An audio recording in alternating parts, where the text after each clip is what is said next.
当地时间13号起，一连3天7国集团领导人峰会在意大利举行。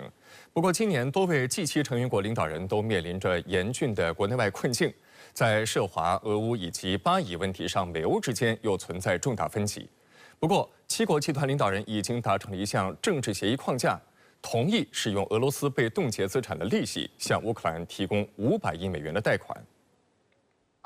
A G7 meeting has no intention of doing anything when they meet in a 5-star hotel with a Michelin restaurant. I mean, it's a holiday. 从12号起，美国、法国、英国、加拿大和欧盟等国家和国际组织的领导人陆续赶往意大利南部普利亚大区的海边豪华度假村，参加1年1度的 G7领导人峰会。因多位领导人深陷各自国内政治博弈，且俄乌和巴以2场战争持续不绝，外界普遍认为本次 G7峰会阴霾密布，充满不确定性与挑战。作为东道主，意大利政府消息人士坦言，这是一个尤为艰难的时刻。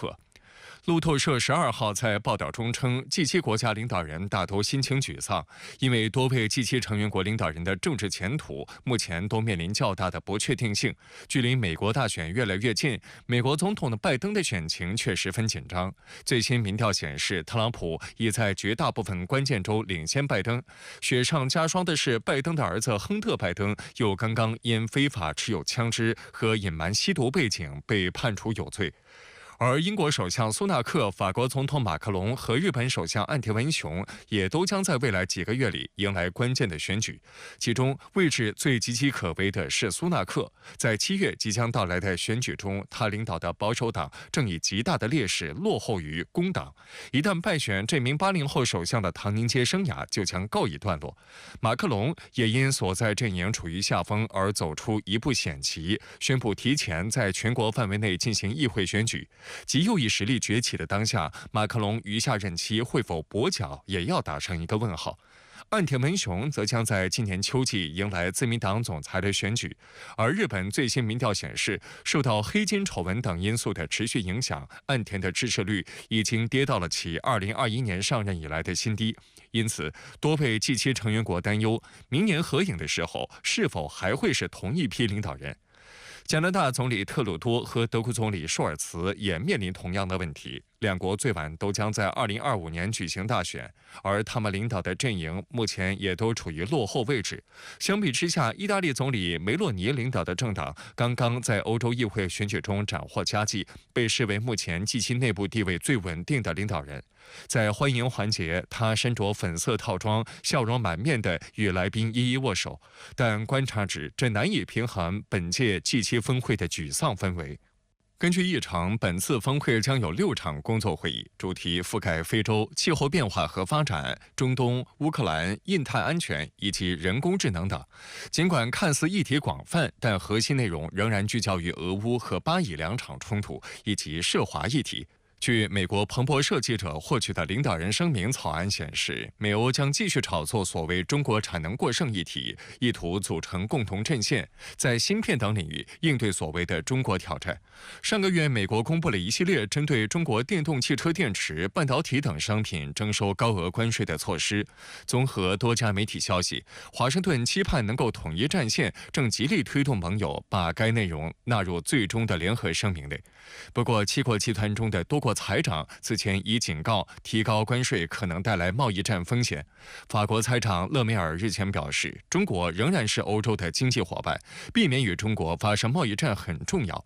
德国财长林德纳也指出，贸易战只有输家，不可能有赢家。德媒直言，美国对此事的关切高于欧盟，有些欧洲国家更希望能够避免跟中国爆发全面贸易战。欧洲也在进行一些尝试。一方面呢，有一些国家认为对华加征关税对欧洲自身来说会带来实际的利益，是立竿见影的。但同样也有一些国家担心的是，一旦动手过度，或者是说步子迈得更大，可能会造成一场新的贸易战。对于经贸方面的摩擦，对于中国市场的这种丧失，是很多欧洲国家所担心的。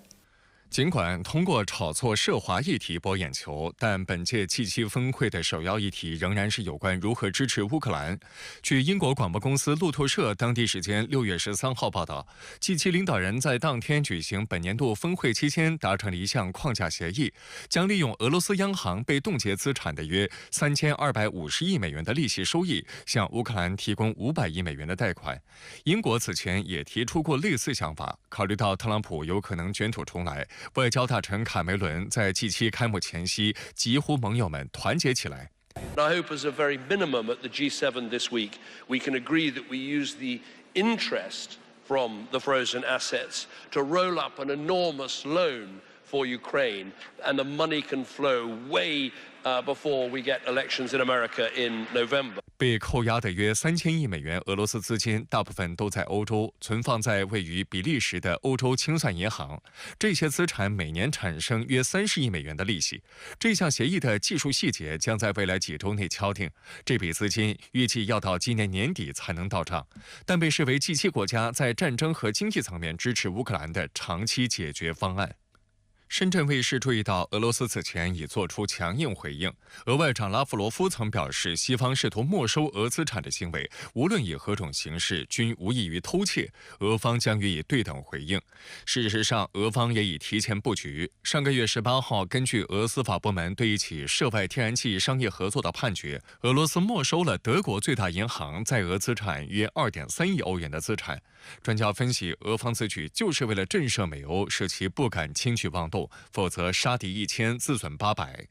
而就在12号，俄罗斯最大的交易所莫斯科交易所宣布，当地时间13号起将暂停美元和欧元交易。与此同时，俄罗斯央行也宣布，由于美国对莫斯科交易所集团采取的限制措施，美元和欧元的外汇交易和交割工具的结算均被暂停。外界普遍将此举视为俄罗斯做出的最新反制。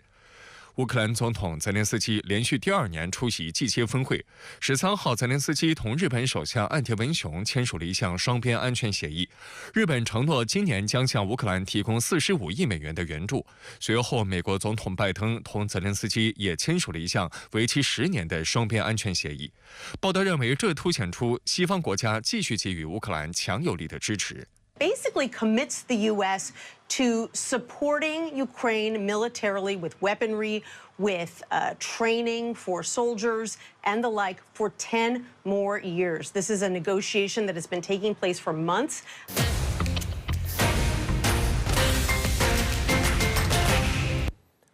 正午短评热点直说。